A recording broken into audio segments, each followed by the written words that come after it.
My goal in this episode is to set you free as a man and to allow you to see. The way I'm going to do that is by allowing you connecting the dots of all the things that's happening in society against men and the changes that women are making, how everything connects. I'm going to make it very, very simple in a way I've never heard from anybody else. Okay, first I want to say is that essentially what is happening today is a large power grab. It's a power grab and it's a money grab. Shouldn't be surprised by that. If you look at any sports teams that are successful, let's just use an example. Golden State Warriors, they started the three-point game. They really started to nail those three-pointers. And you saw a lot of people complaining about it. How do people respond when there's a winner with a strategy? The first thing they do is they make fun of them. So people used to say, oh, there's too many three-pointers. It's ruining the game. Shoot less, Golden State, right? This is as they were amassing their NBA victories or finals victories, right? Then that didn't work, right? Because the Golden State just realized that, they're not stupid. Like, hey, this is working. Let's double down. Let's get some more guys that can shoot, right? So they brought in some other DiVincenzo. They brought in Jordan Poole. They brought in Wiggins. They brought in a lot of guys that were able to pour in more three-point shots, right?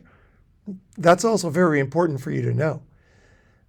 When you're under attack, oftentimes it's a bonus. It's an advantage because you can see yourself from the outside. See, because when you're under attack, like when you're just going along your life, you might be under attack, but you might not know it. That's the worst kind of situation because you don't know, A, what people are thinking. You don't, B, know their strategies. And C, you don't really know what to do. You're just oblivious, right? Meanwhile, somebody wants your job. Somebody wants your house. Somebody wants your wife. Somebody wants your money. Somebody wants something that you have. And they're dead set on getting it. Look at history. It's as full of power grabs. Look at Shakespeare. Look at the traditional literature. And you'll see that women engage, and also traditional Chinese dramas. China is pretty close to the oldest civilization. I would say Egypt. That area is maybe a little bit longer, but a lot of stuff gets lost in the dust of time. So let's just put China right up there.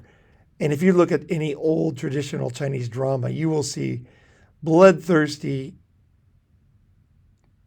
power drives by female leaders and complete with all the tricks and all the violence, the anger, the manipulation, the backstabbing, the deceit, and really the ruthlessness, right? And I believe that's what's happening to men today, is that men have kind of floated along. Men have done pretty well. If you look historically,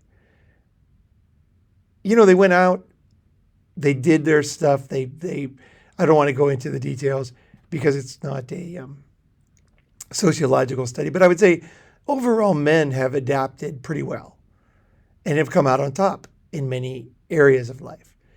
But always keep in mind, nothing is static in the world.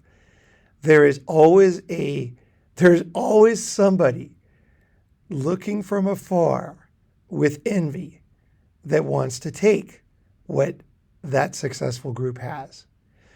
Now, the interesting thing about men and women is that men have traditionally supported women.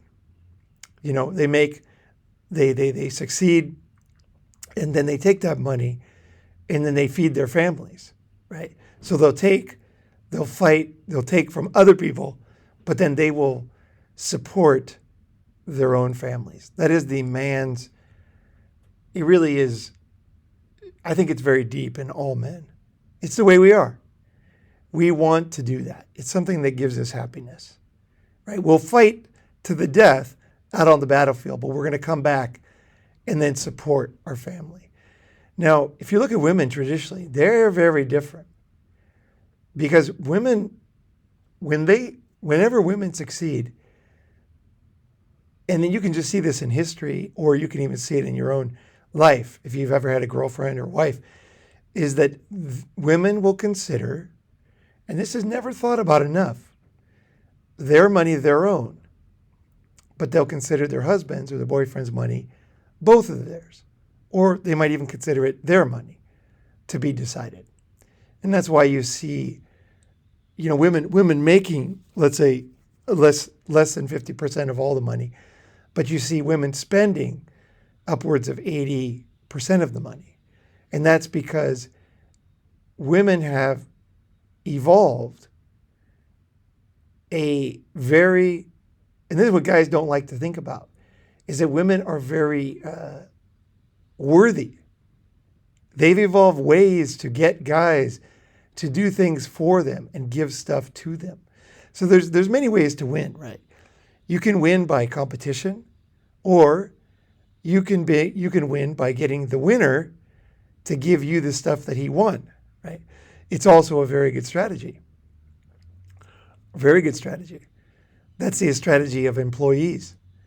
Employees work for winners, and then they take money by working for winners, right? They get paid. They choose the winners to work for, right? Because they know they're not winners, so they choose winners. And this is also a good strategy. There's nothing wrong with being an employee. There's nothing wrong with realizing another person, usually a man, has more skills than you, right? There's nothing terrible about that. That's the thing. Some people are so sensitive. Like, if I see a man who's very successful, I am very happy to train under him and learn from him, right? Because I realize that will benefit me. And I also know that there will always be more successful men than me. And I think there's been many studies actually of alpha traits, and that actually is an alpha trait in the end, is the ability to learn from other successful men.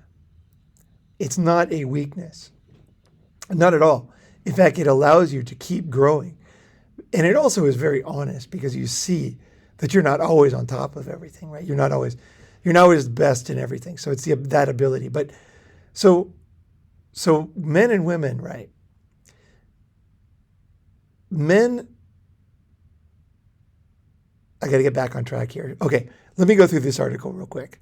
So what they're doing in this article is just very simple, just to put it in a nutshell. I'm not going to read the article so much. I'm going to tell you what they're doing here. What they're doing here is they're trying to convince or cajole or control fathers into being less masculine, having less masculine traits. Okay? And you can see in this, it's interesting they chose this picture because it's actually a good picture for what they're trying to portray. But it's also very funny too, because this is supposed to be a father and son.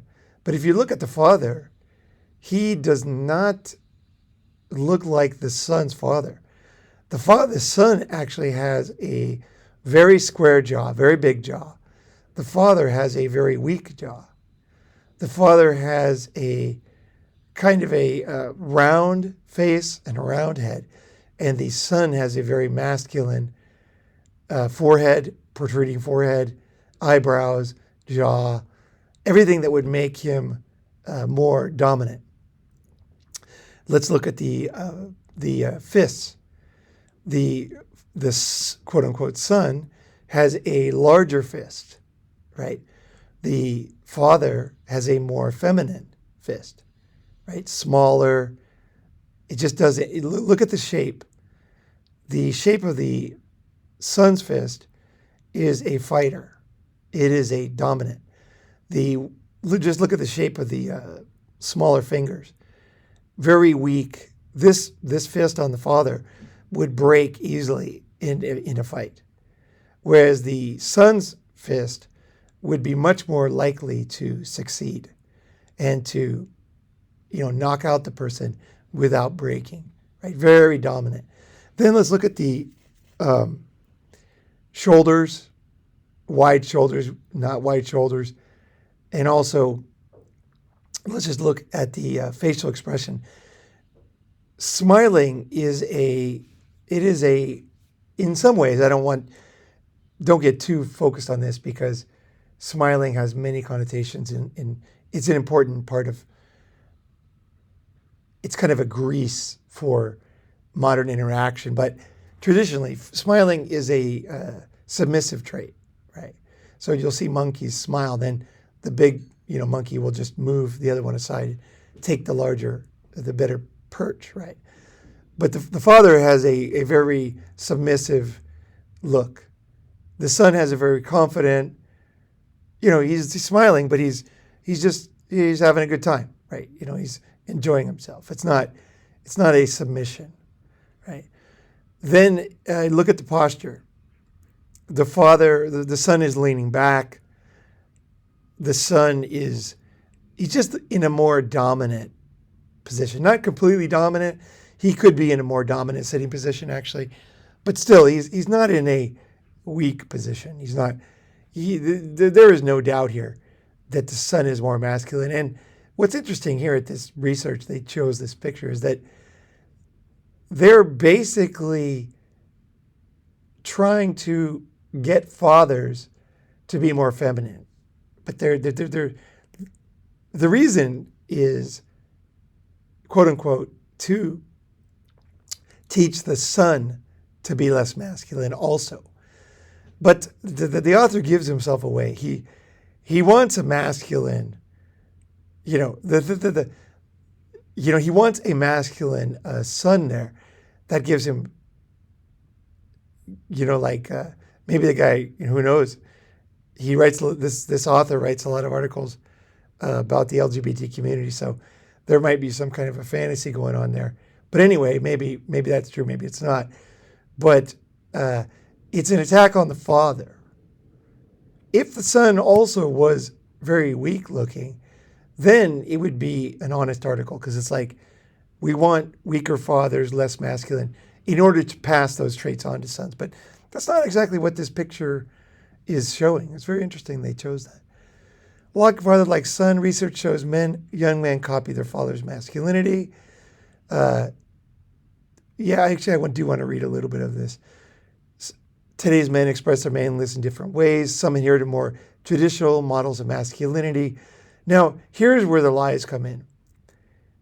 Traditional masculinity, characterized, he's telling you, this is such bullshit.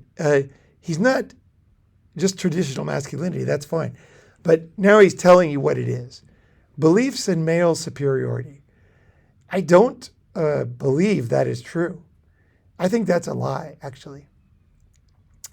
Endorsement of risky or violent behavior. I would say that endorsement basically tells me that the person writing this doesn't understand masculinity, because masculinity is not endorsement.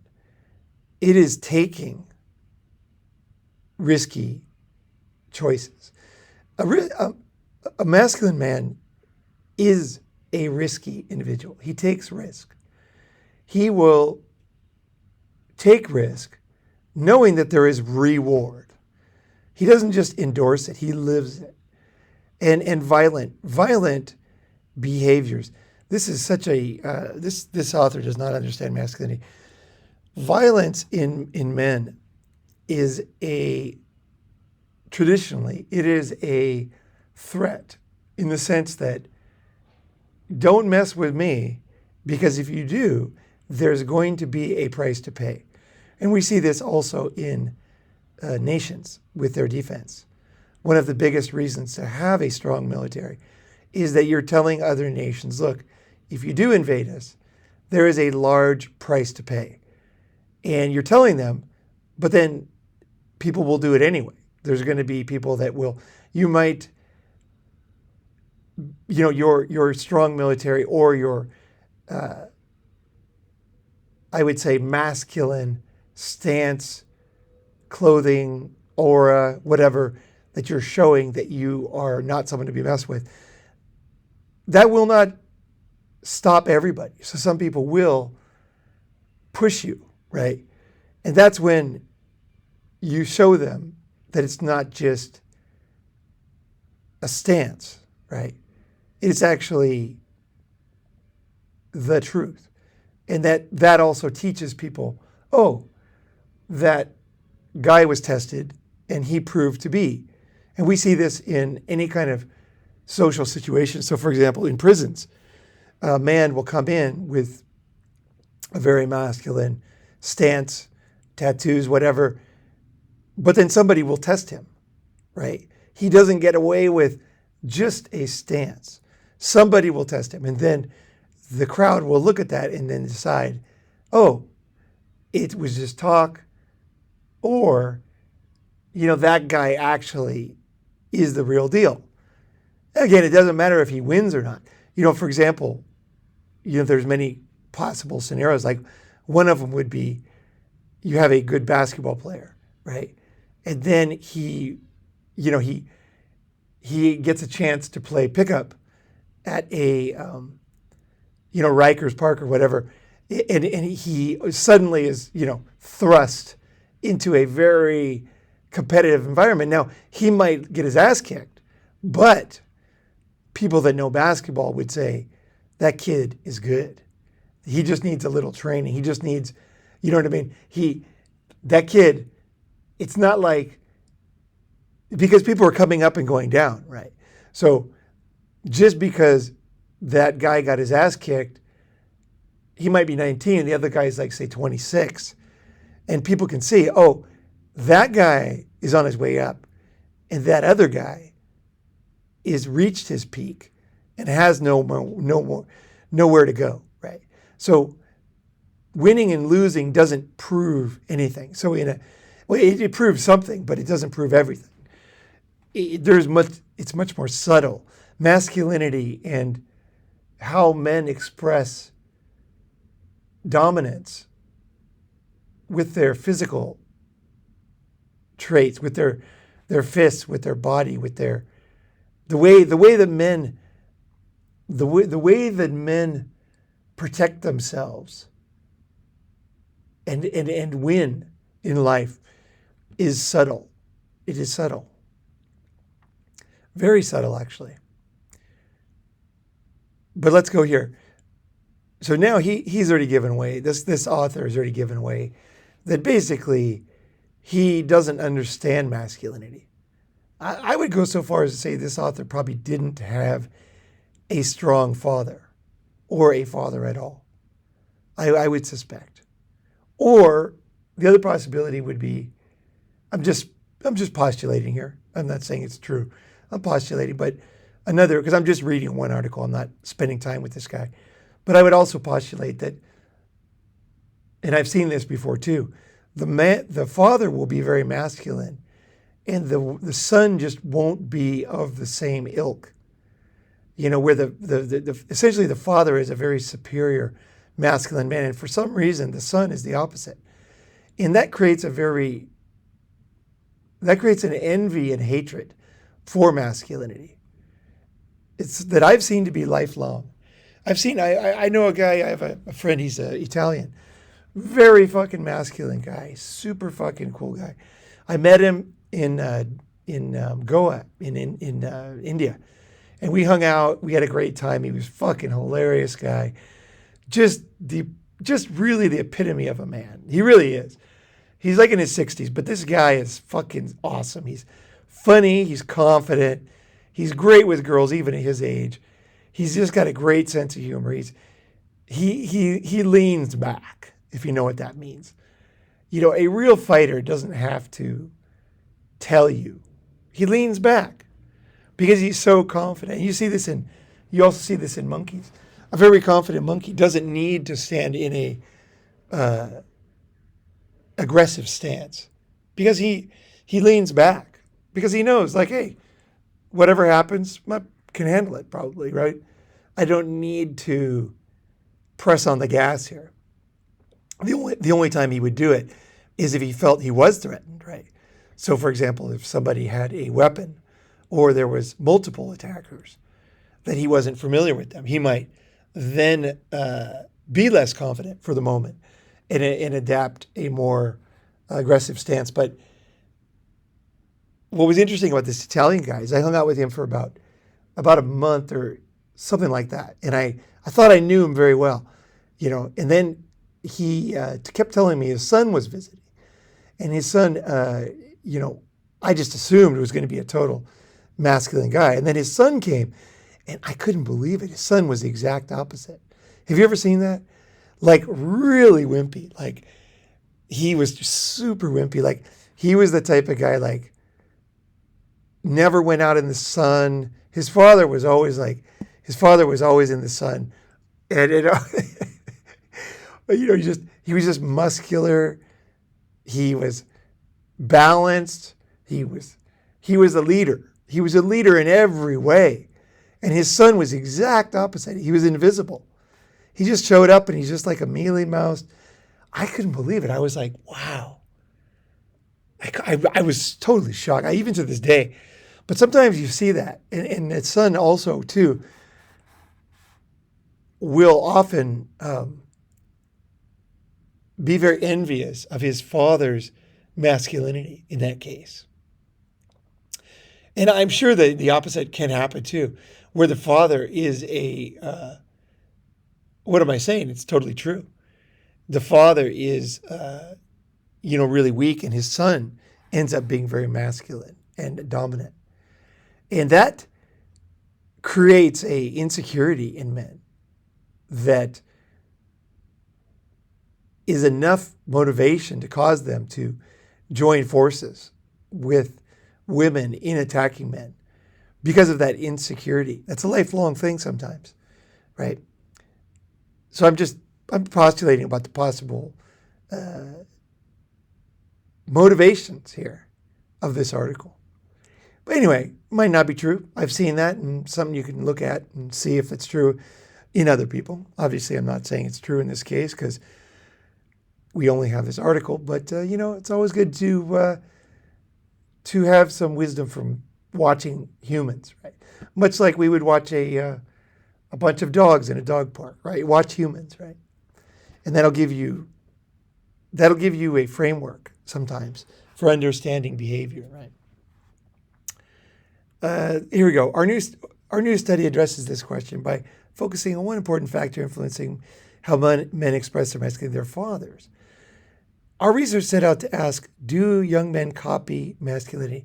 Now I want to put in here too, I want to talk about this article. In my mind, what I think is going on here is that they are really attacking masculine fathers and trying to get masculine fathers down a few notches so that they don't pass these traits on to their sons, which I think is terrible. It's a terrible thing to do. I think that there's a number of things going on because I got to go back to the beginning because belief in male superiority is not what I'm talking about. That is not traditional masculinity. A alpha primate supports a large group of people. An alpha primate is not a loner. He's not sitting there getting all the food and just eating it himself. In the sense of male superiority is like, hey, fuck all these guys, right? I'm going to take it all and I'm going to live alone in a house. That is not traditional masculinity. It is a provider, is a traditional man, masculine man. So I am saying that I want a masculine man to pass them on, but I am not, and here's the trick, is the traits that they're saying are traditionally masculine are not. These are a lie.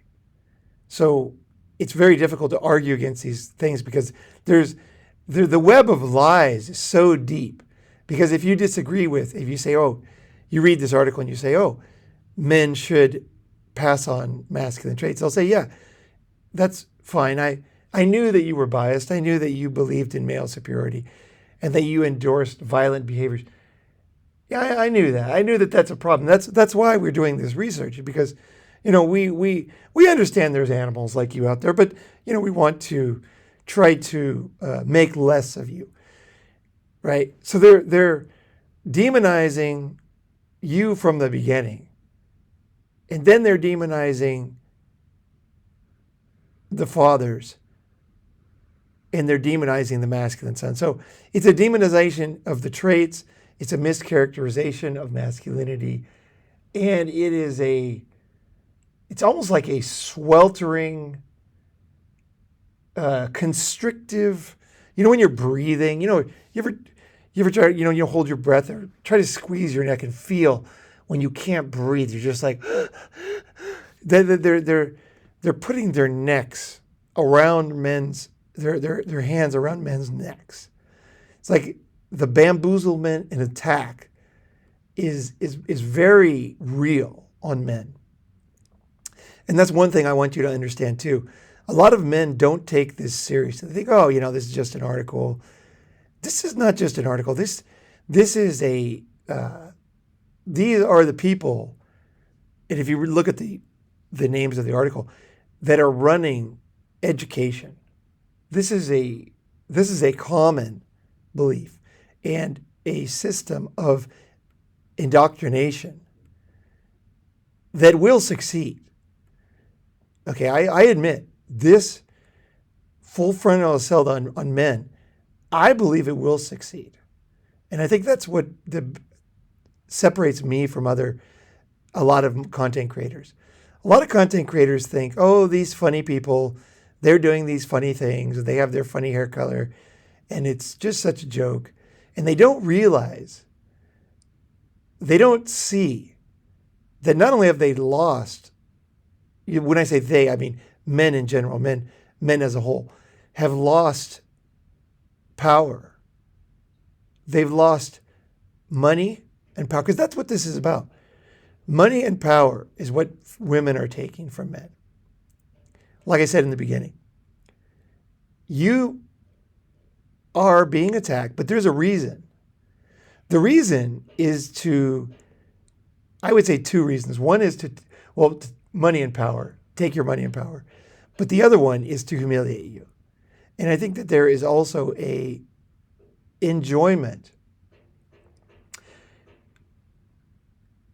that the womanist movement and society in general is taking in humiliating men. And you can see this, I mean, you can feel it in yourself. When, let's say that, I'm not saying it's a bad trait. I'm just saying that it's going on and you need to be aware of it. So for example, a lot of movies, they're about revenge. Okay. So a bully will bully somebody in the movie. And then at the end of the movie, the bully will be in the audience while the guy bullied will be like now president or, very powerful. And then the bully, will go up and just giving an example. But this feeling, it's weaved into many movies. It's the bully will come up and be crying or begging. And then the guy bullied, who was once very weak, is now very strong. And he'll either humiliate him or pass him by, or he'll give him a little something. Right? He might have, in the movie, a large empire now. And he might say, oh, would you like a job? I can give you a job in my, a low-level job in my factory, moving bricks, whatever, or it some way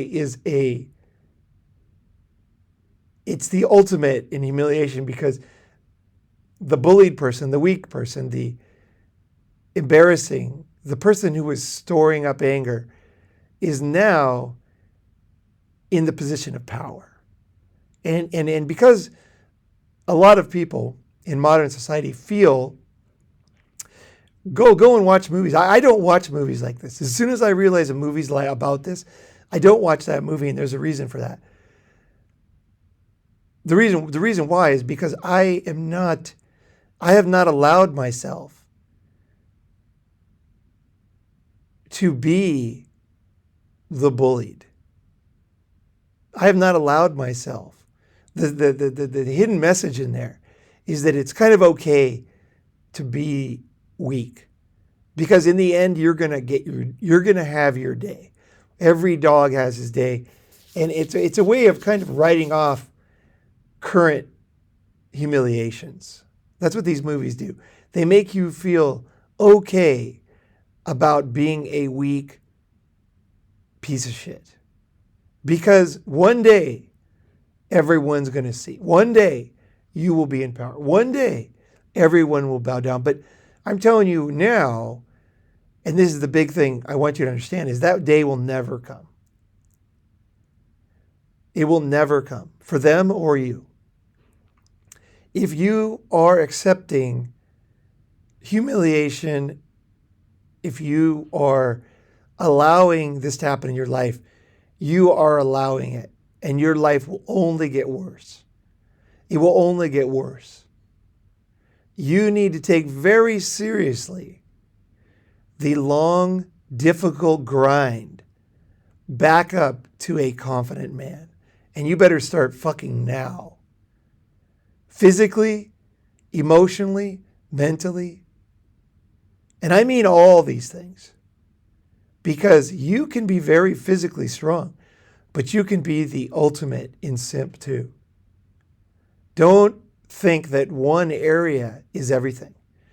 This week I went to the Buddha with four faces mosque, or not mosque, what I'm saying, shrine in Bangkok.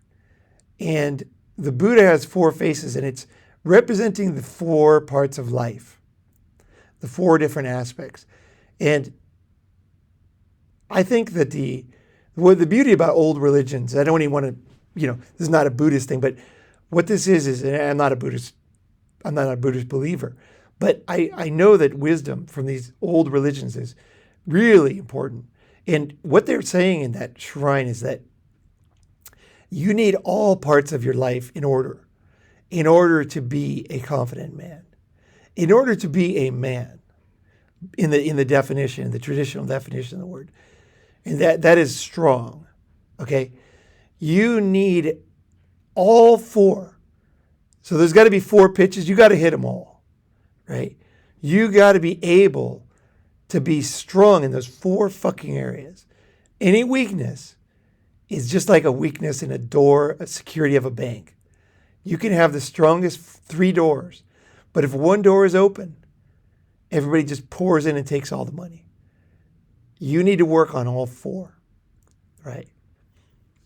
Okay, let's go back to, and they knew that in the old days, right? Okay, let's go back to this.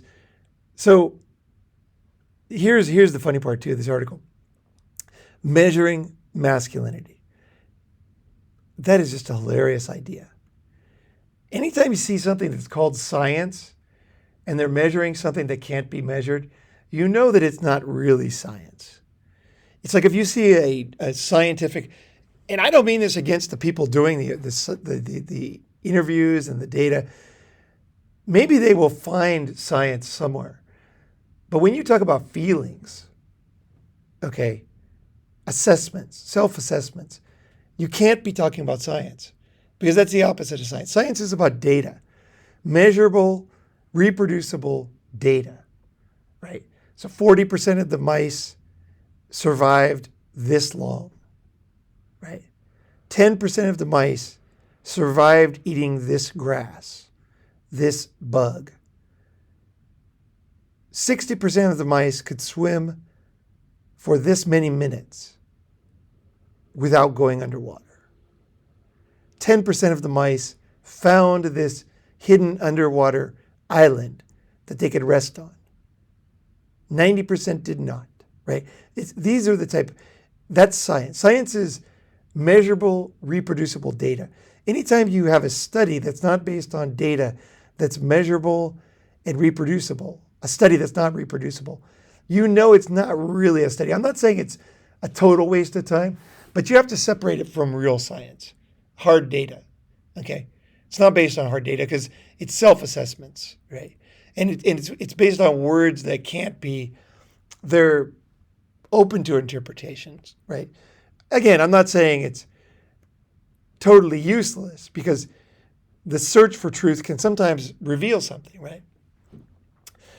But whenever you have somebody like this here, this article, that's, measuring data, analyzed, taken, large national survey, on men's health. Men's health is, I can see data being taken on men's health. That's very easy to do because a certain amount of people live to a certain age. Some people have heart attacks, some don't. Those can be written down, right? 10% of men in their 30s had this problem. 15% of men in their 40s, right? 60% of men in their 80s. And you can study that because it might be death, right? Or you might be inability to walk, things that can be measured, right? Also, the blood can be measured. So those type of things, like the amount of calcium in the bones. There's things that could be measured, right? That is a real study. But inside of this study, we have this other study that's measuring masculinity. So right away, your spidey sense should come on, right? It's men's health. Wait, men's health? Masculinity, men's health. Wait, what? Yeah. The survey asked men a set of 22 scientifically validated questions. That's hilarious right there. Scientifically, you don't have to validate a question, okay? It's either data that can be studied and then used in a study that can be reproduced, or it isn't, okay? You don't need a scientifically valid data. You have pedestrian deaths, okay? You have deaths from colon cancer, right? You have these. You have living to a certain age. You have men who married, men who didn't. You have men who had children, men who didn't. Things that can be measured, things that are real. Okay, you don't need to call them scientifically validated because they're obviously real fucking data, right? But whenever you have some bullshit, then they start creating words, right? Scientifically validated. You don't need to validate. You don't need to scientifically validate a data question, right? So that tells you right now, we're dealing in the world way far away from science now. Now we're in a whole new era. And we're not in science, so that's important to know. No more, so there should be a big subtitle here. No more science, right? The significance of work and social status for their sense of identity. Can you measure the significance of work in your brother? Can you measure if the way you can see if something's real is it can be measured by you and by somebody else? So if you can look at your brother and say, he has a significance of work of 3.1, okay? And then they ask 1.4 billion people about your brother. They show him a video about your brother. And everybody says 3.1. Every single person. That your brother, significance of work, nobody tells you. They're just asking you. Here's the man. Here's the situation. Here's his age and this and that. His significance of work is what? And everybody says 3.1, 3.1, 3.1. 1.4 billion people. If anybody says 3.2, then you know something's wrong, right? Because there should be no question about the data. Data that can be measured can be measured. Things that can't be measured cannot be measured. I don't want to, this is such a ridiculous article. This is what confuses people about science, because I think you can already see just the fallaciousness, just the audacious attempt to impersonate science and social status. Can you measure that? Of course not. your social status, not only can it not be measured, not only is everybody going to give you a different rating, but it changes based on who you're talking to. You don't have a set social status. I have a different social status when I'm talking to Bill Gates as when I'm talking to a homeless guy.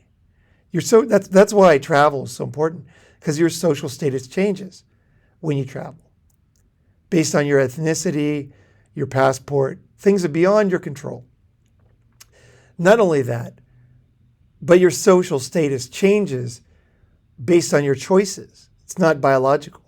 So if you get a better job, you study engineering and you make more money, or if you have a very successful pop song that makes you into a pop hit, right? Top 10 hits. Justin Bieber, right? His social status changed significantly after his YouTube videos, right?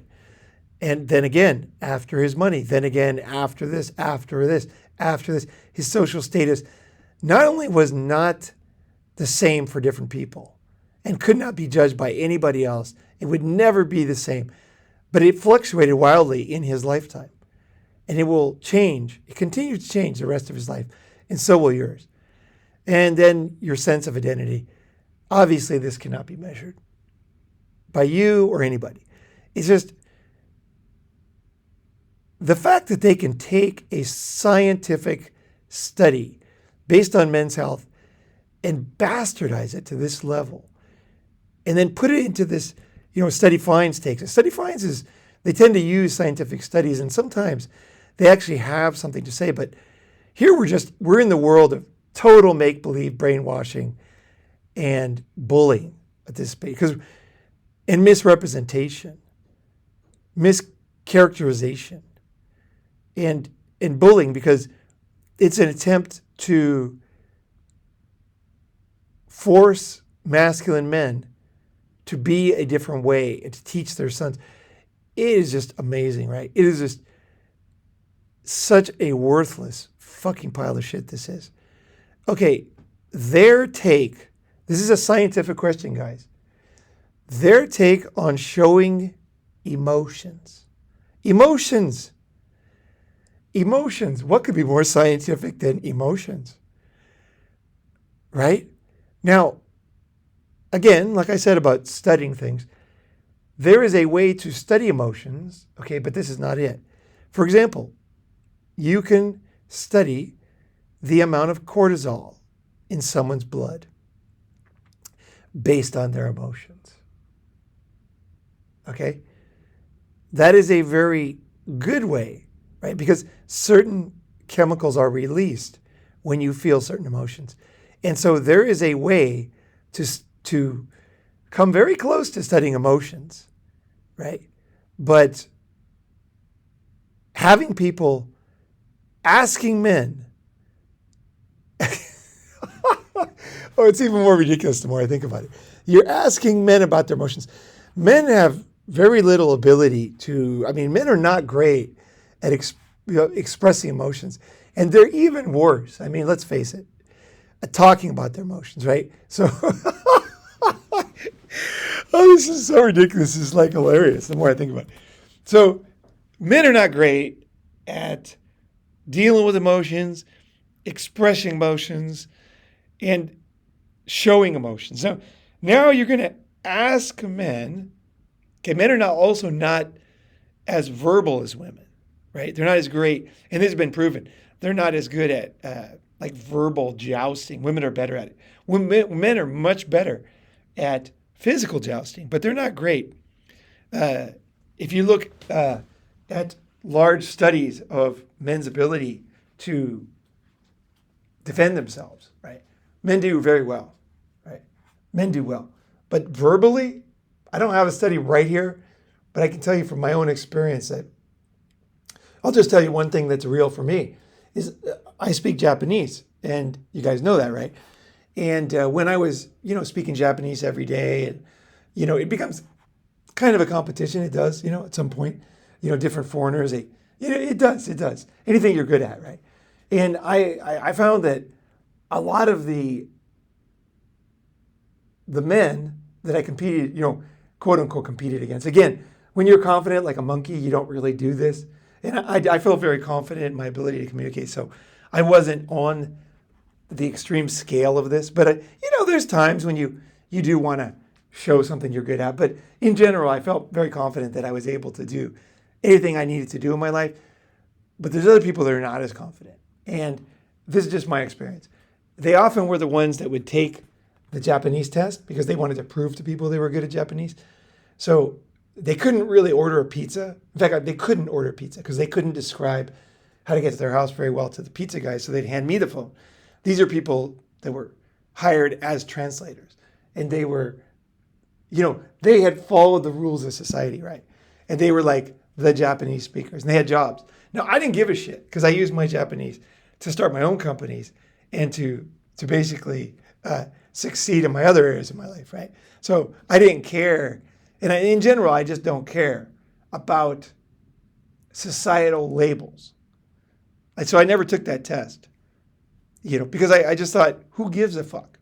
I know I'm good. I go out there and kick ass in my life. I don't need someone to tell me my English is good, right? I don't need a label. I don't need someone to say, hey, your English is like, woo, you got a level 1. Ooh, your English is great. Because I feel very confident in myself. And I'm the same way in my Japanese. I'm able to do my whole life in Japanese, including run companies. Many of my friends don't speak English. I was very confident. Talk my way out of problems. You know what I mean? Debate, whatever the fuck. I was able to speak at meetings and lead people in Japanese. And I just didn't feel like there was any need for me to get a label as a Japanese speaker. Now, I am proud, of my ability. Don't get me wrong. But you see what I'm saying? The difference. The difference is someone that can do shit and someone that can have a piece of paper that says they can do shit. I'm always going to choose doing shit. That's always my way. Sometimes it's not great because when you have a piece of paper, people believe that and it can help you in life. So I'm not saying follow me, do it my way, but that's always been my way. In fact, I kind of hate those guys with the papers in general because I'm the one who goes and fucking does it. Okay? I just go and fucking do it. Whether it's, whatever it is. I'm not going to get into the details, but I like to do things and kick ass and then no one even knows about it. I love it.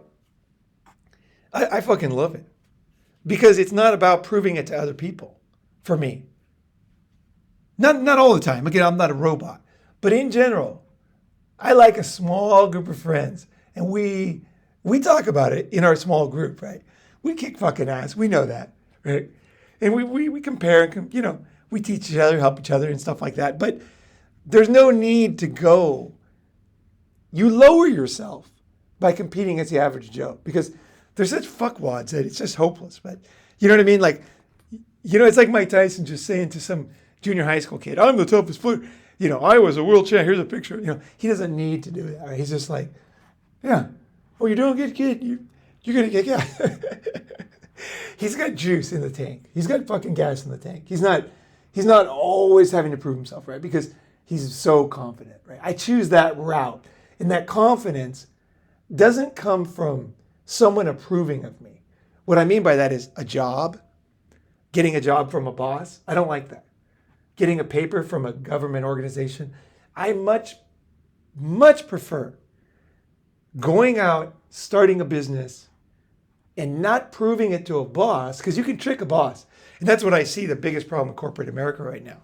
Women are taking all these jobs, and there's different manipulation and techniques that people can use.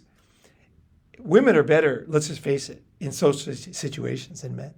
And corporations have become social situations. And that caters to women, actually. Now, that doesn't help the corporation, I don't think. I think that, and if you look at most companies, they were started by very, very radical people, guys, who weren't very social usually. In fact, they were often on the spectrum. But they fucking got shit done. And they saw shit clearly. Guys like Tesla, right? Nikola Tesla, the real one, right? He could see. Nobody cared if he was able to make a cake or have a party at his house, right? He ended up being a very lonely guy. He was a fucking genius at electricity, right? He could see the whole fucking thing. his theories, and same with Da Vinci. These guys, they wrote down stuff that is even today not understood. Designs and understanding of the world. It's amazing. These guys, they just had an inherent genius in the physical world. And I love that, man. I fucking love that. But, okay, so back to, let's get back to, those are kind of side notes. I think they're important side notes. And you can ask questions. I can make a full video on it. Okay, so basically this is just stupid. Their endorsement of risk-taking violent behaviors.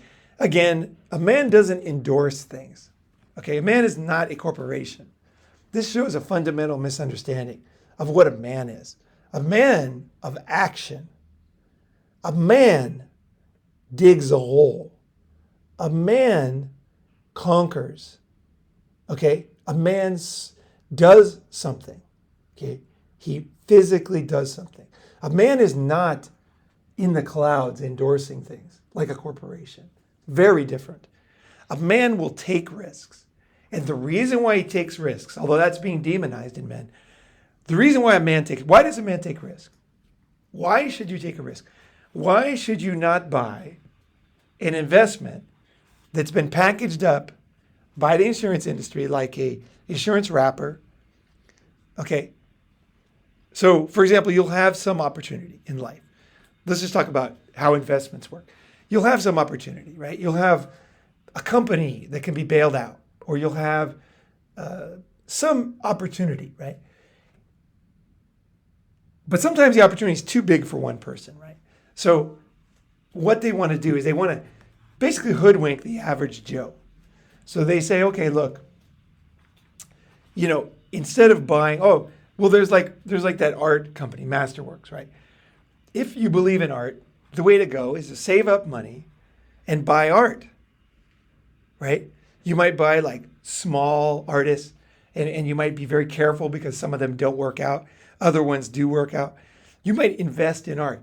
But instead, a company like Masterworks, I'm not saying these kind of companies are always useless, but I will say what I'm saying. And what I'm saying is they will package up a deal, get a bunch of guys and women, and they'll have like usually a Benetton board of directors type of thing, based on different ethnicities, and hire everybody they need to hire, get a nice building and a brand, and they're going to have an office, air conditioners blasting, they're going to have lawyers and all these people. And the reason what they're going to do is they're going to separate that investment into small chunks, okay? Now, who wins in this? And then they're going to sell it to the average Joe. So the average, let's say that they invest in, let's just really simplify it. There's one, they don't buy a lot of art, they buy one fucking piece of art. And they buy a Picasso. And it's selling for $25 million. Then that Picasso skyrockets in value, okay? Because of some reason that beyond their control, like the other Picassos end up being fake, or something, there's a fire, whatever happens, some war, and all of a sudden there's only one Picasso left. So that suddenly becomes worth $125 million, right? Or even $500 million. Things can really change with art based on things beyond your control. So let's just say that, just for simplicity's sake, let's say it goes to 100 million, so 4 times. Now if you bought that art, you would invest however much you needed to get the loan to buy it, or the cash. So let's say somebody gave you a loan using the art as collateral. So you borrowed, let's say, 15 million, you put 10 million down. I don't know if a bank would do that, but they might. I'm not sure. So in this scenario, you're giving $10 million and you're borrowing $15 million. Then 5 years later, that's worth $100 million. Your $10 million 10x'd because it's now worth $100 million. Well, not quite, because minus the 15. Right? It's worth 100, but you owe 15, so 85. It would probably be easier if it goes to 120. If it goes to 120 million, then you would basically 10x, right? So after paying back the 15, right? So there you go. You made 10 times your money. Now, however, if the risk is packaged up and sold to you, this is why I don't buy packaged investments, because I know they've already sucked all the juice out of this one. You know what I mean? Like, they've already taken everything. Everybody's getting paid except you, right? And you have such a small part, right? It's different with houses. You can buy one unit in a 4-unit, and you can share in the same percentage of the whole unit, right? But not in most investments case. Right? So a man will take a risk. A masculine man. He will look at a small artist and he will buy what he can afford. He will study his ass off and he'll buy a bunch of art and he'll keep it safe. And then 10 years later, 5 years later, he keeps, reevaluating the price of those. Most of them go to zero because he was wrong about the artist, doesn't go anywhere. Other ones will go up 100 times. Totally can happen, right? Somebody gave me a piece of art once, an art collector, and it ended up being worth a lot of money, but I lost it. When I left Japan, I left it in one of my friend's attics, and his mom threw it away. What are you going to do? But I realized how much art can go up with that painting. It went up a gazillion times. I forgot exactly, but it's fucking sad to think about. But anyway, that is a man. A man will take risk. There is nothing. They're trying to make risk taking look like it's something dangerous, something you shouldn't do. No, that's what men do. And as we'll see later in this video, that's what women do. More and more women are taking on all these traits of men. Now, in men, they're demonized, but in women, they're lauded as beautiful things. And then, again, violent behaviors. Violent, again, a masculine man, a healthy masculine man is not a violent individual because that would undermine his ability to succeed in life. This person has such a poor understanding of humans. It's amazing. There's a group of authors here. It is just amazing. There's a whole bunch of them down here. Let's see, where are they? There's like a whole ton of people in University of Queensland. Let's see, Queensland University of Technology in Melbourne. It is sad that great institutions like this have stooped to this level. It is just crazy. It is absolutely crazy. I can't believe it. It's unbelievable. Violent, men, a successful man, a broken man, let's say a man has been homeless for many years, and you approach him, he might attack you. Why is that? It's because he's broken, basically, for all intents and purposes. He can't assess the difference between a threat and a person who is helping them or giving them money, encouraging them. A truly broken man he's just going to be like a Wolverine, just attacks everybody. And you'll see this with dogs too. A dog will attack someone trying to feed it, right? A tied up dog that is, for all intents and occasions, let's just say, to use my same verbiage, broken, right? A healthy dog or a healthy man will not attack somebody. But there's always a shred of truth in every lie. A masculine man, will protect himself in a violent situation. And he will make wise decisions in the moment to de-escalate if he can. And if he cannot, he will defend himself and take action that he needs to in order to ensure a high likelihood of his safety. And he will do the same for his family. In the case, I can't believe this is misrepresented. A man's wisdom and ability to protect himself, his country, his family, himself, and to simply survive is being portrayed by university professors as some bad thing. It's crazy. It's so crazy. And I think that affects you. It affects us. We start to believe that we're inherently dangerous. And I want you to know that you as a man are the protector. You are as a man. And we can see this in Ukraine, a country that is attacked. The women leave, but the men protect. The men fight and die to protect. And then idiots like this will portray your sacrifice, love, your benevolence, and also self-effacement and lack of concern about your own welfare as a terrible thing that you should be embarrassed of and should get rid of. And they'll also lump you into the same category of a broken man. Again, I'm not talking about broken men, and I'm not talking about broken women. But in a way, I'm talking about a broken system and a organized attempt to destroy, and if you can't destroy, control and rob you of your power and money as a man. That's what's going on. At the same time is the traits that you have, and I'm going to show this later, as a man, are being adopted by the same people that are trying to destroy you. The importance they assigned, here's a real scientific thing.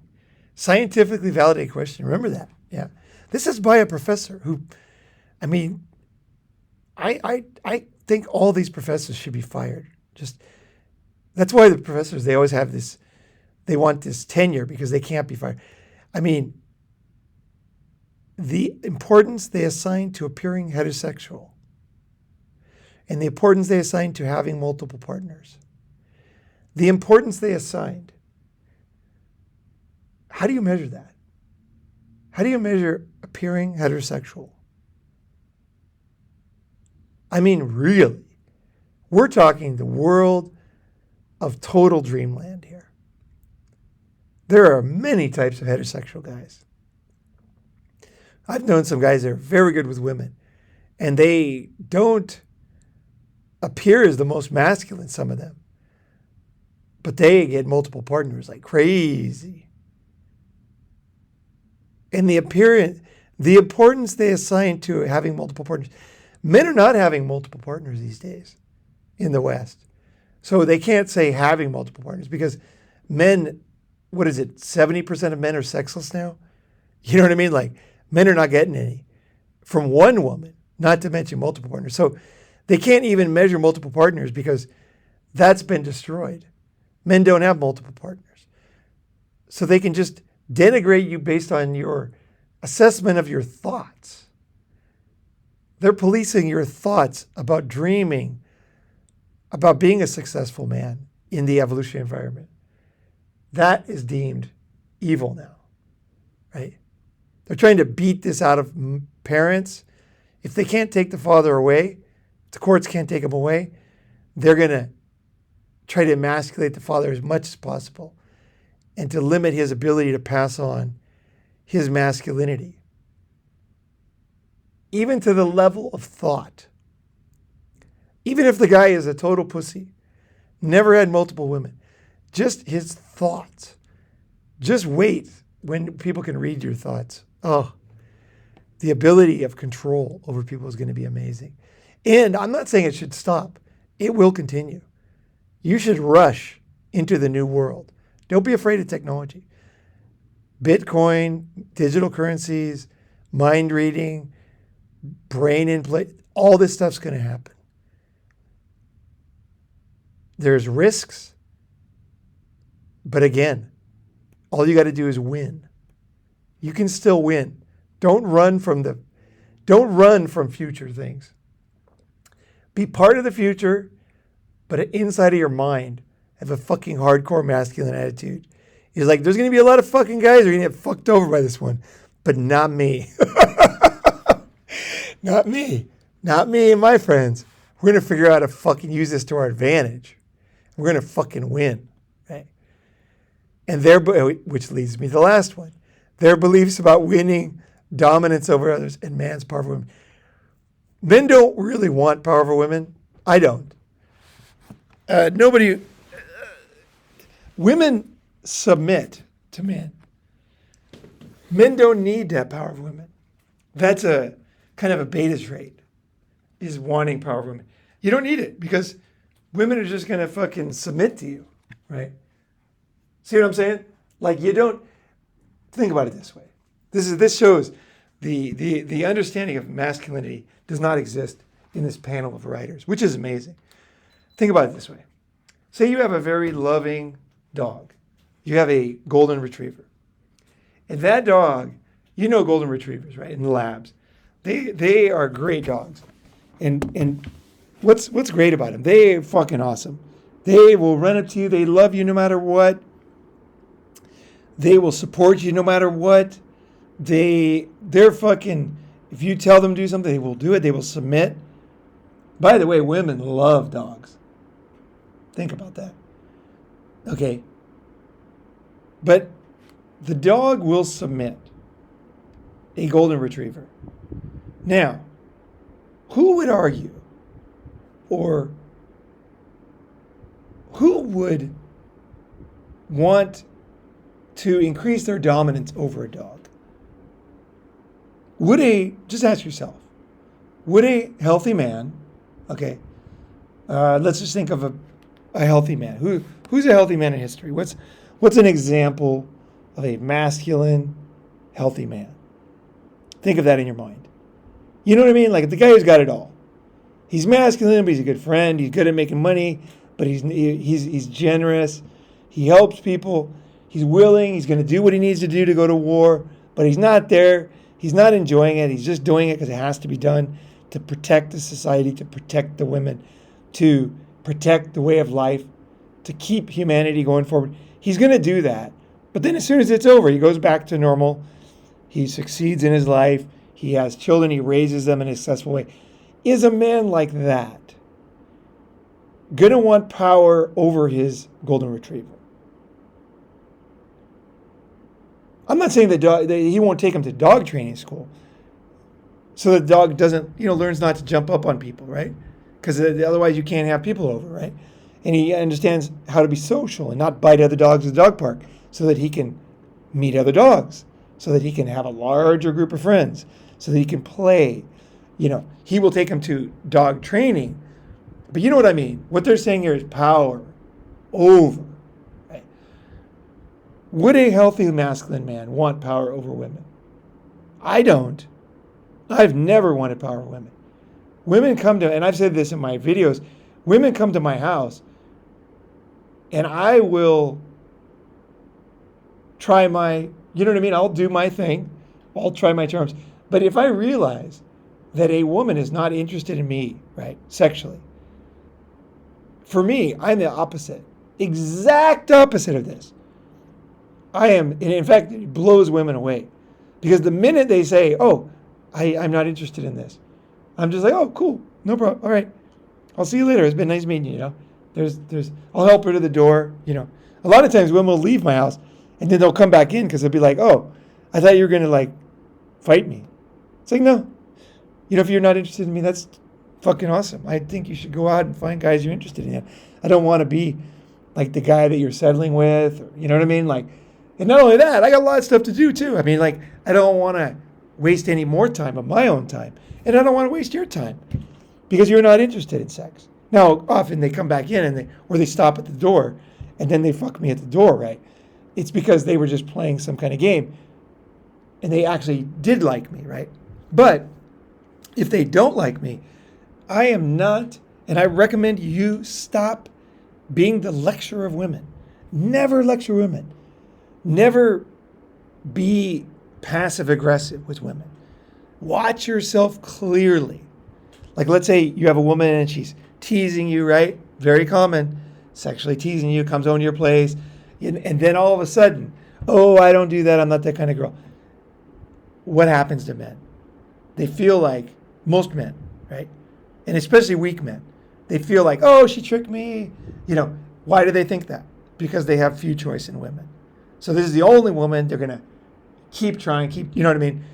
For me, and I recommend you take this on, is you realize, oh, I must have made a mistake. No harm, no foul. Hey, you get your stuff, and here's your bag, here's your stuff. Hey, it's been great meeting you. Catch you later. Bring her to the door, bring her to the station, take her to her car. Hey, thanks for coming over. See you later.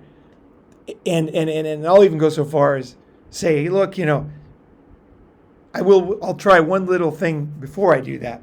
And I'll say, hey, if you think that about me, if you think that I, only want sex or whatever, we should never see each other again, ever.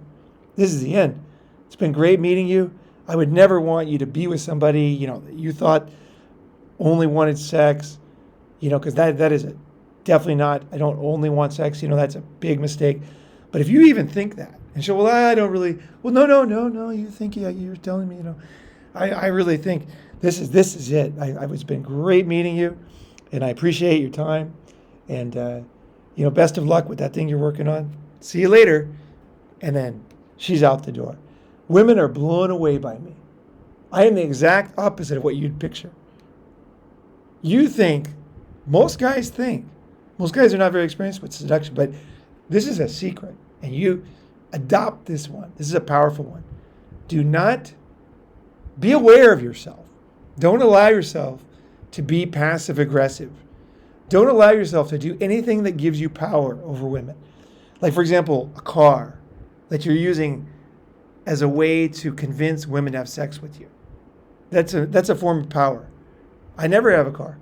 I never do anything that will make, those type of things that guys do, like have a cute dog, in order to bring women in. No, I rely on myself as a naked man. So I work on my body. I work on my voice tonality. I work on my stance. I work on my humor. I work on my health. I work on my flexibility. I work on myself financially. I work on myself, my emotions. I work on my ability to express myself. I work on, almost like a debating team and stand-up comedy, that type of stuff.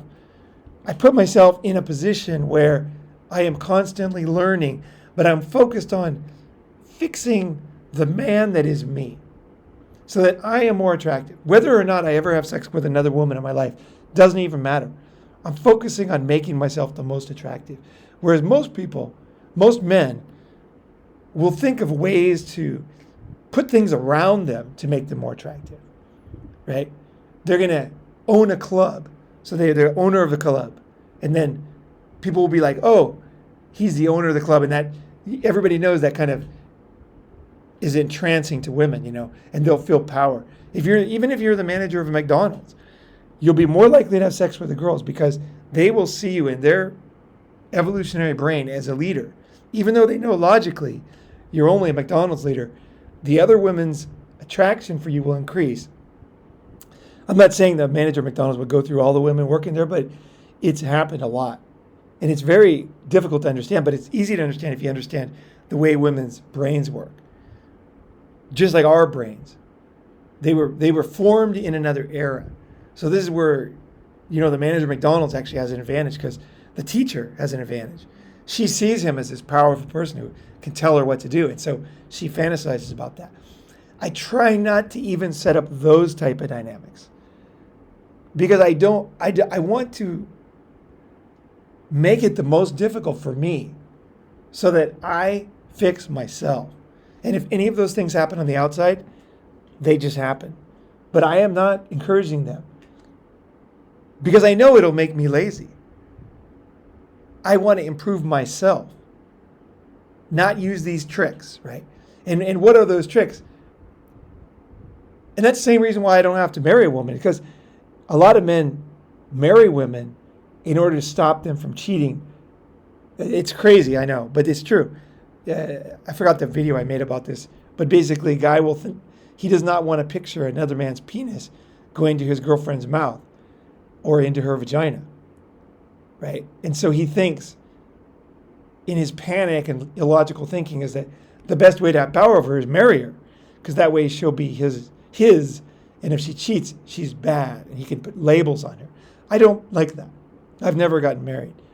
A woman, I am a free agent. Women ride my dick or want to fuck me because of me. I don't need any tricks, and I recommend that you don't either. The more you work on yourself to make yourself a better man, you will not want to have power of women. This power over women is really a beta trait. And that's the same reason why beta men beat up people. Like you see guys beating up their women. It's not a masculine trait at all. A masculine man would never do that because there's no reason to, right? You know what I'm saying? It is a bitch maneuver, right? We all know this, right? Masculine men, you know what I mean? They're not beating up their dogs. They're not being, why not? It's because they're it's just like, it's so opposite of a masculine man. A man doesn't want power over women. I don't want that. I want something. Okay, what do I want? I want to improve myself, to make myself so attractive that my inherent attractiveness causes a woman to be illogically attracted to me and basically get a wet pussy. That's what I want. And I think that's the closest thing. That's the closest thing to fair. Now, of course, once you get really good at turning girls on, it does give you a certain power of women that you can control them through their vagina. Like they say that men think through their penises. Women think through their vaginas. Once you get very good at pleasing a woman, and I don't mean like the steps. I mean like once they are creaming on your fucking dick, they cannot control themselves, and they kind of will be your slaves. And I think that while I don't condone any other form, I think that last one is the ability to please a woman, to drive a woman just her pussy wet in the bank, is so difficult for a man that it's almost impossible to abuse it because it's such a win-win for the girl. This is exactly what women want. And that's the goal right there. You're not forcing them. See, force is not wet pussy. Power is not a wet pussy. A wet pussy is an involuntary, uncontrollable. Basically, women are out of control. Their vagina tells them what to do. They think with their vagina, women do. And if you can learn how to turn that switch on in women, not only women you're sleeping with, but women that haven't slept with you yet, but they can see it in you, it is unbelievably wonderful. And the reason why I think that's a fair one, all the other ones are fake, but I think that is a beautiful thing because at that level, you are two animals, two evolutionary beings doing the most basic, imperative of the human race, which is to procreate. So for that type of reason, now you're not always procreating because sometimes you're going to blow your wad in her face or you know what I mean, but still, it's close enough. If you have enough sex, you're going to have a baby. Okay, think about it. That's what happens. The more people have sex, they look at people, girls that have sex. So girls that have more sex get pregnant. Okay, that's, men too. The more girls you have sex with, more likely you get pregnant. Okay, doesn't take a genius. Okay, so procreation covers that. Okay, so I hope that you as a man understand that last one. Because I'm teaching you what is masculinity by looking at this ridiculous attack on your masculinity. Right? Totally. Do not want powerful women. Do not. Because you fall, also too, you fall into their trap. Because it's easy for a guy to agree with that. Because theoretically, a lot of guys, in theory, especially guys that don't feel that confident in themselves, like, look at Kim Jong-un, North Korea. Apparently he's got tons of brothels set up for himself. What do they call pleasure squads? Yeah, pleasure squads that he doles out to his cronies and himself. Theoretically, a lot of guys want that, but I think that here's the thing. You would want that, okay? You would want to be. I mean, essentially the ultimate in you're like a dictator of a country with all the women are having sex with you, right? Theoretically, it sounds great, right? Sounds great. And I can see a lot of guys saying, yeah, that sounds good. I've even read, there's that North Korean defector, she has a channel, and she was getting into the details of all the beautiful, how they pick the most beautiful women in the countryside, they bring them together, and, they're trained, and then just to give pleasure, and then they go and they're pleasuring Kim Jong-un. He has all of them, and she's describing everything and how beautiful the women are and this and that, and then guys started commenting that sounds pretty good, right? She was trying to demonize Kim Jong-un, but guys ended up saying, hey, that sounds pretty good. How can I get my own North Korea, right? And I understand that, But humor aside, if you had that, you would become like him. You don't really want that. You think you do, just like you think you want, let's say a young person. They think they want free money, right? They think they want, a lot of times you think, I wish I could eat anything I wanted. I had a buffet of all my favorite foods. But then there's a drawback in that. And there's something in having to work for things. You know what I mean? And then paying the price for the wrong things, right? There's something, humans need that. We need a challenge, and men especially. So when you give everything to a man, he becomes the opposite of a masculine man. So you want something that's very difficult as a challenge, like how to turn the girl at the bank into your sex slave. Of course, I'm using the term, when a girl really wants, she's all wet. Okay, her box is fucking soaking in the bank because of something you did as a customer. And she's thinking, I gotta fuck this guy, right? You want that, right? But you want to have to earn it, is what I'm saying. Don't go the easy way. Always be like me. Put yourself in the 8-ball position. Beggars can't be choosers. I think some guys were surprised to hear that from somebody that, in my life is that successful with women, but I always put myself in a beggar's position because I know men are always the beggars when it comes to sex. For a short period of time, we might not be, but it's a better mindset because life is hard and you need to keep improving yourself. You need to get that, whatever it is, that goal that you want, right? That beautiful woman, that delicious cake, that jumping in that wonderful, beautiful, aqua water in the Maldives or whatever. But if you stay there every day, if you learn, it's not going to be enjoyable, right? So life is that push and pull and reaching for and earning and wanting and improving yourself and getting and achieving and then failing and trying again. That is the process that builds the man that you become. Even though theoretically you want to have all the food you want all the women you want, all the money it doesn't work out. I'm not saying, you can't want it because you're not going to get it anyway. So it's better, but you just have to fucking earn it because that's real life. That's the problem with very, very wealthy heirs. And that's a very big problem. They don't have to earn anything. They don't have to do anything. And you can see what happens with them. It's very sad. All right. So basically, the rest of the article is just total BS, right? Traditional masculinity. They've already demonized men and made men. But again, we're going to go into the fact that while they're demonizing men, and I say they, I mean society, education system, the womanist movement, weak men who are trying to get it up on successful guys, win in another way, in a slippery, slimy way, right? Not in the clean competition that's out there, but in a cheating way, right?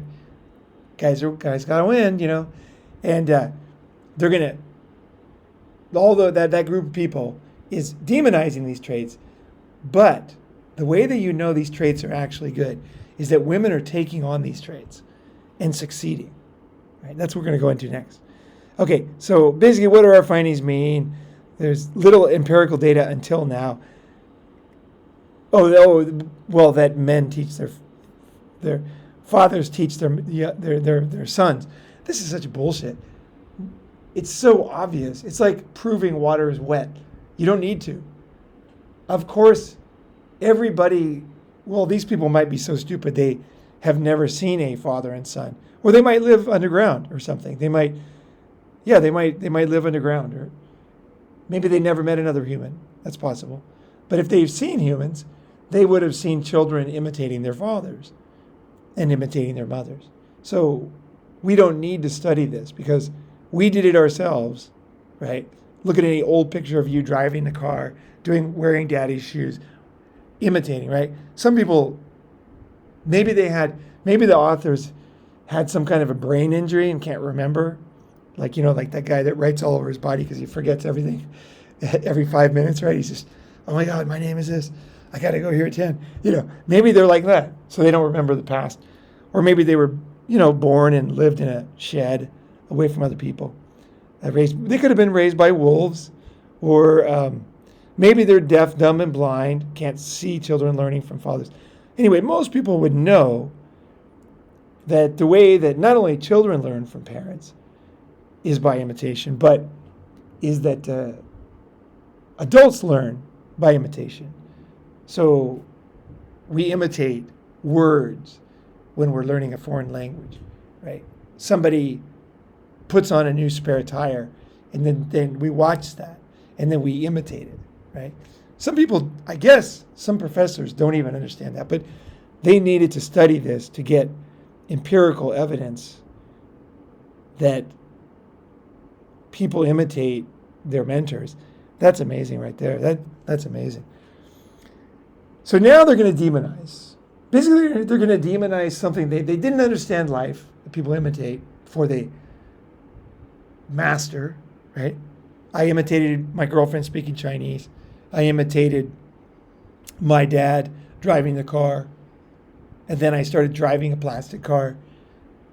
Some people don't have a life full of learning and they're not able to understand that. But I could understand that. I knew I was copying my dad. And people would point it out. Oh, he's copying his dad. Most people have this kind of, I guess there's different levels of intelligence, but some people, the most basic things are not understood anymore. But now they're going to try in this next section to demonize imitating people. And the person they're actually not going to demonize the imitation. They're going to demonize the person being imitated now. Okay. Only for men, not for women. So they didn't do a study of women. Obviously, they don't understand that women imitate their mothers. Okay. Confirming that dads pass on their masculinity beliefs to their sons has far-reaching implications. Oh my gosh. Now that we've confirmed that boys imitate their fathers, we're going to demonize it, right? Has huge implications, right? Oh man, we got to spend some money on this. We got to open some new government departments. I need a raise, Okay. It goes a long way in explaining why traditional models of masculinity remain entrenched. So what they're saying now is that if this was any kind of a scientific article, okay, just to they would say, confirming that women pass on their femininity beliefs to their daughters and to their sons, keep that in mind, the sons learn what a woman is from their mother, okay, and They learn what a man is from their father. But they're going to ignore that men learn from their mothers here. That's the amazing thing. Somehow, men only learn from their fathers. And what do they learn? Horrible, evil things. Horrible. We're going to get into these terrible things that men learn. You terrible men learning from your father. And you terrible men who teach your sons what it is to be a man. Oh my gosh. I can't think of anything worse. Not only is this shocking to me that children imitate and parents are role models, but I'm just shocked. It blows my mind. We need to stop this. This is crazy. Men should not pass on, and children should be taught to not imitate people. You know what I mean? Don't imitate. Don't imitate. Like the father, he stands on the side of the road. He doesn't run into the middle of the road. Don't imitate that. His masculine beliefs. Don't imitate that and then if the father, rescues the dog from drowning, don't do that. Don't do that. It's so terrible. That masculine beliefs. Oh my gosh. Saving. And the masculine beliefs. Think of all the terrible things a father could teach his son. He could go to work. Oh my gosh. His masculine beliefs, you got to pay the bills. That he's the breadwinner. Oh, that's terrible. He's going to pay the bills. He's going to take his son to the hospital, right? You can see his beliefs by his actions.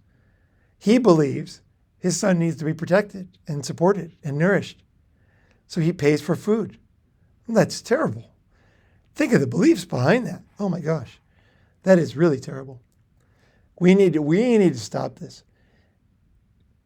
Yep. Why it's entrenched. Oh, entrenched, like a war. Yeah. Oh, okay. Our study indicates, they learned so much. We already know how much they learned. They learned to pile the doo-doo. But what do they really want to do? What is their goal? Breaking this cycle. Do they want to break the cycle of men learning about women for their mothers? There's 4 things happening.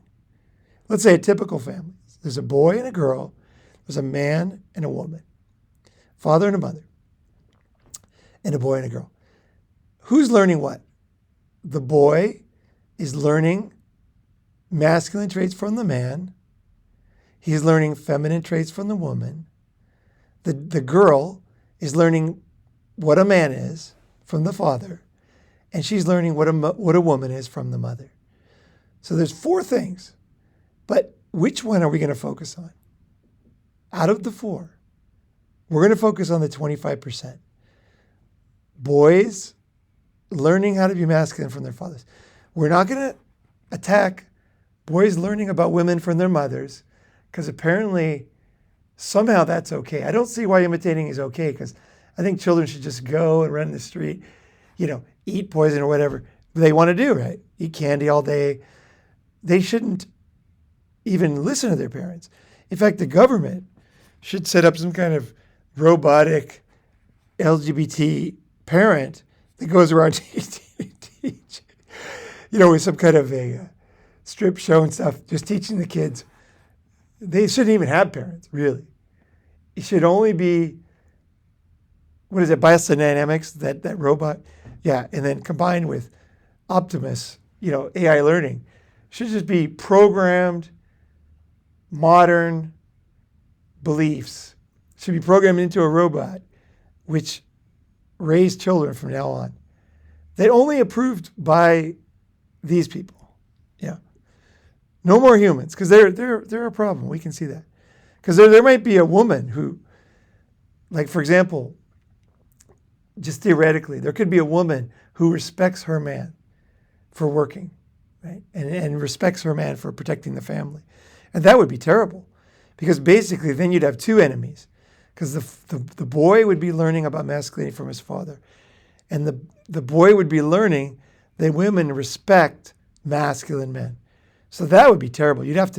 So the woman would be, I think, on the same line of thought, we should figure out how many women vote conservative, because they might be the ones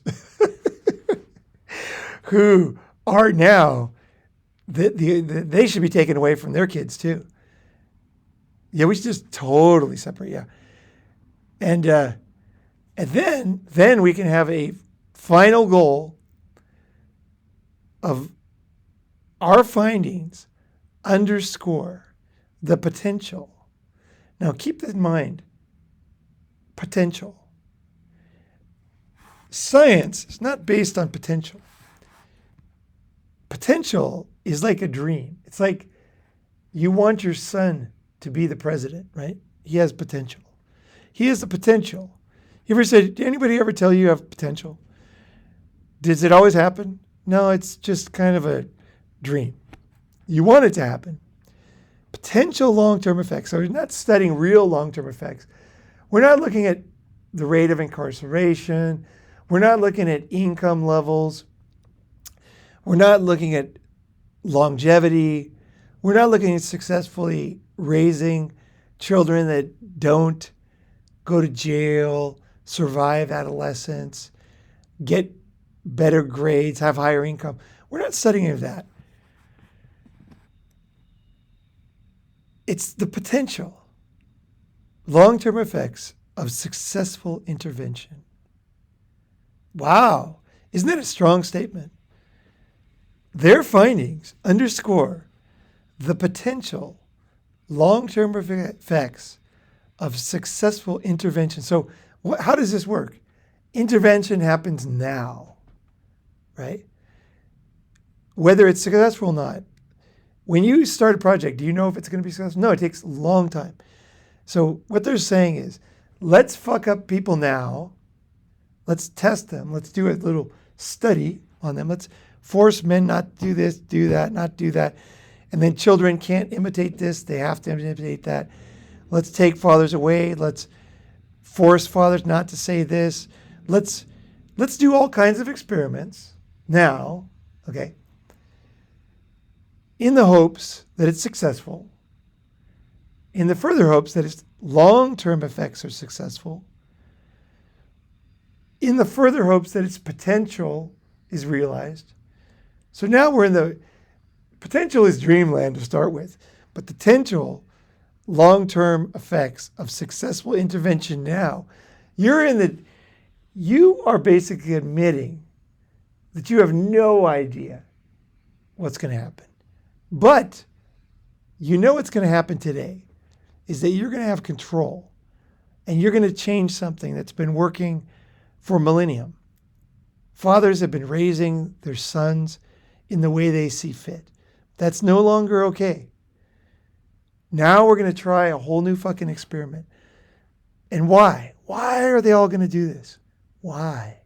Because traditional masculinity. Traditional, where is it? Traditional models of masculinity.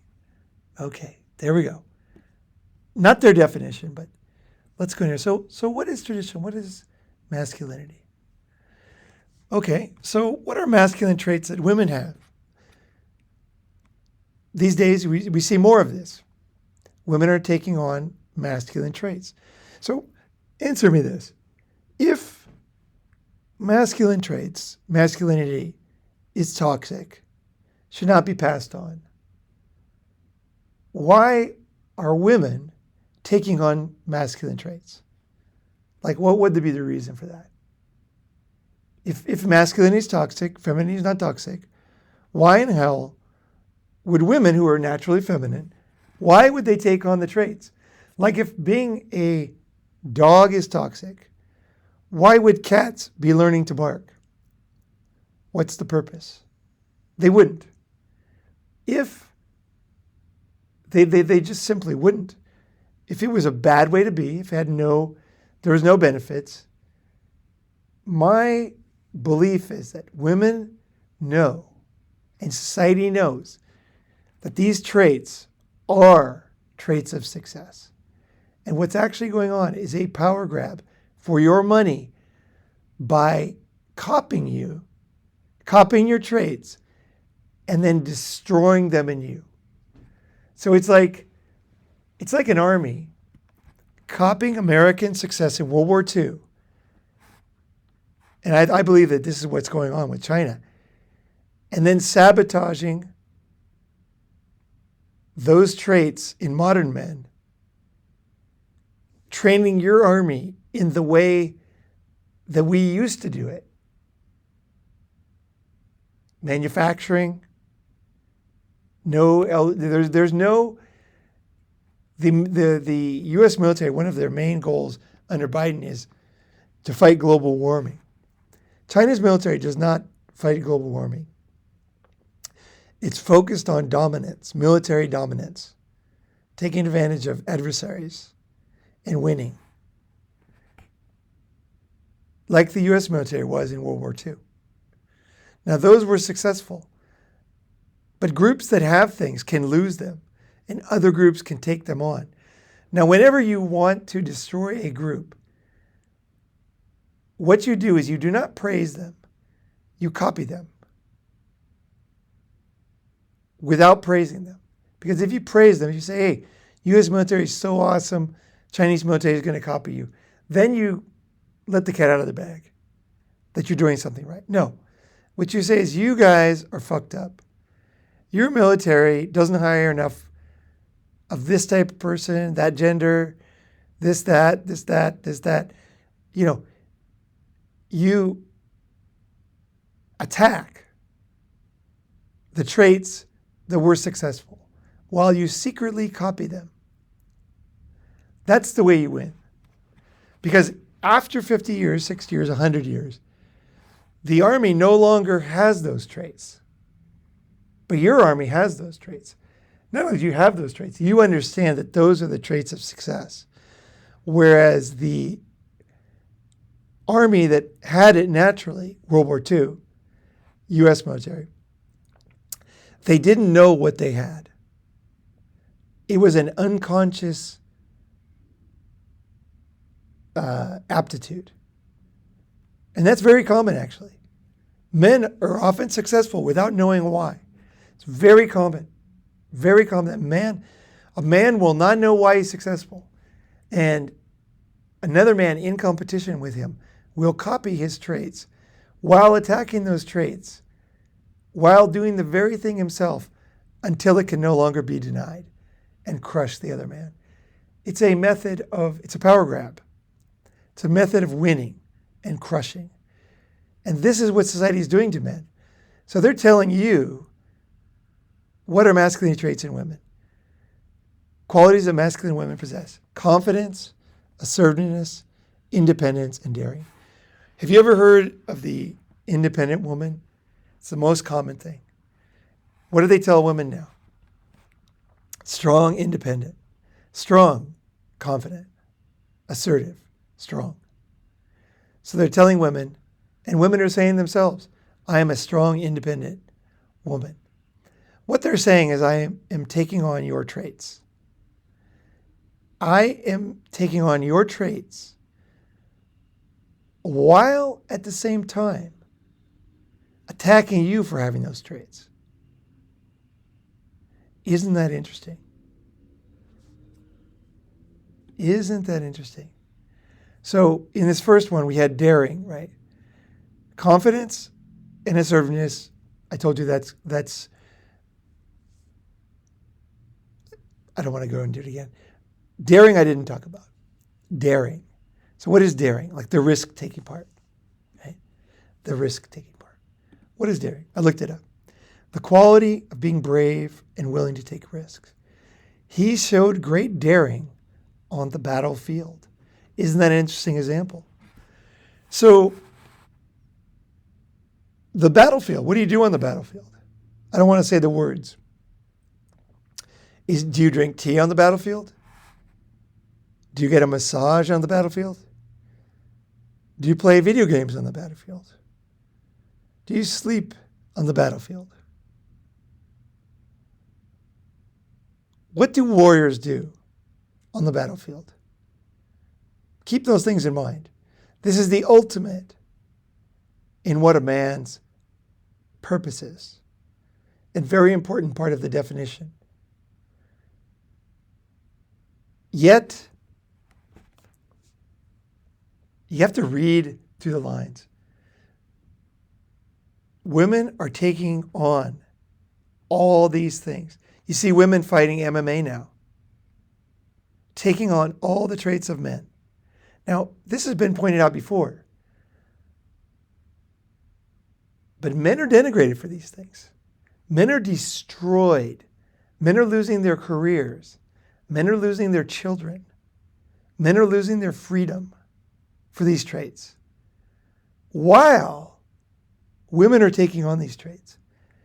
I tell you right now, this is what guys don't realize, is that we're losing. We're losing the battle. We are losing, and they are winning, and they know it. This is a power grab. They are taking your hard-earned power and money that you achieved by the traits of confidence and assertiveness and independence and daring. Now, they're right about one thing. These qualities are constructed as being masculine, even though are commonly found in women. That is true. And you can see that. Women are taking on these traits. Men have these traits. Now women are taking on these traits, and women are winning.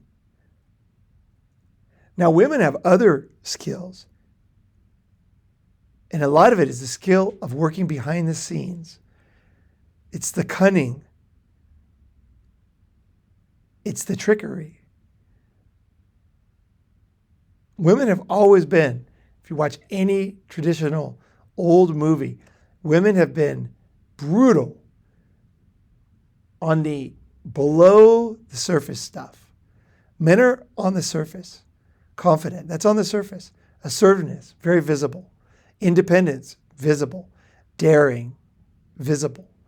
Men are very good at the visible, and they are not good at the invisible, the behind the scenes power. Women have always run society from behind the scenes. And men have always never understood the power women have until it's too late. Men always say, oh, women are, I'm more stronger emotionally. And men don't understand how powerful women are.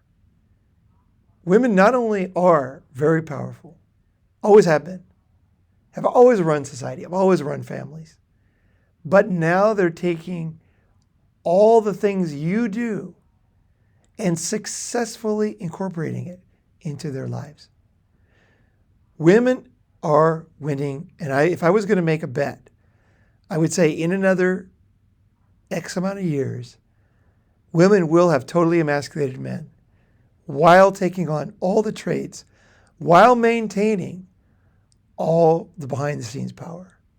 Men, you are being destroyed.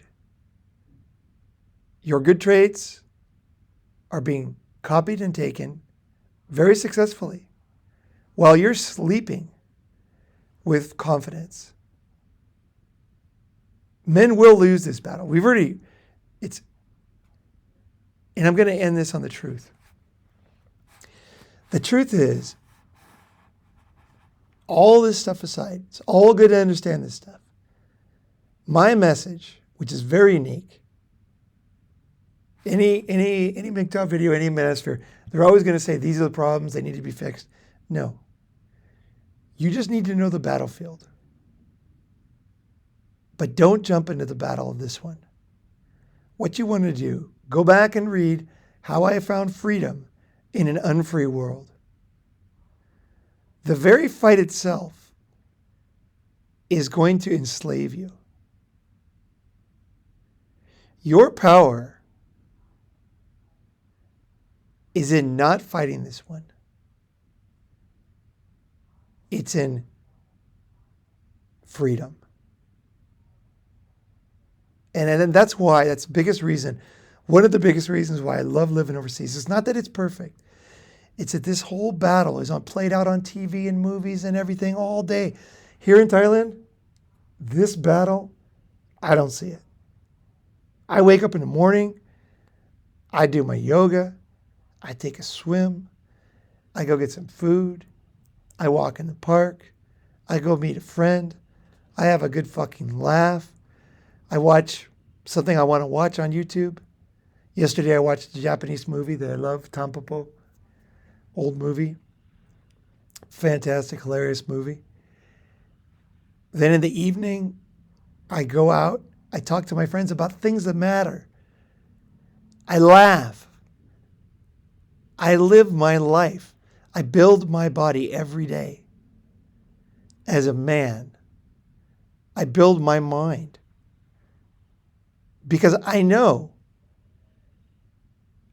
that the desire to change women and change the system, change the world, it's fool's gold.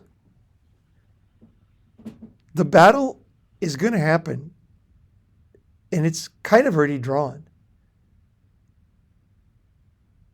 It all doesn't matter to the free man. The free man, I'm over here, a bunch of guys came for the summit. I hope he doesn't mind my mention his name, but Fox is over here. He's like seriously considering moving here because he's just having so much fun, just boning the chicks, eating great food, laughing every day, the weather, the vibe. And he wants more freedom. He never even considered. I should do an interview with him of the way he's changed since he's been here. But he never understood Asia before he came here. He never understood that what I was trying to tell him is that life can be better, and moving away from the West is a great way to build yourself, separate from all this coercion and craziness and fights. And it's a great help in the journey that the men on this channel are having of achieving faith in themselves as a man, confident, assertive, independent, risk-taking. Let's go through the words. Adventuresome, bold, enterprising, hardy, venturesome, adventurous, adventure, dashing, free-swinging. It's like a free spirit, nerved, nerves of steel, venturous, right? Gonna take that fucking risk. Audacious action, confidence, emboldened, right? Gutsy, fucking take that big fucking jump, right? All these words. Moxie, prowess, virtue, stoutness, valor, gallantry, heroism. There's a word we don't hear about men teaching their fucking sons. Heroic. Be a fucking hero. And teach other men, children or adults, that it's important. Men have been the heroes in history, and you can be a hero. You can be a hero to many other men. Not some other guy. You. I'm going to end on that. I hope you guys have a fucking great day, and I hope to see you soon somewhere.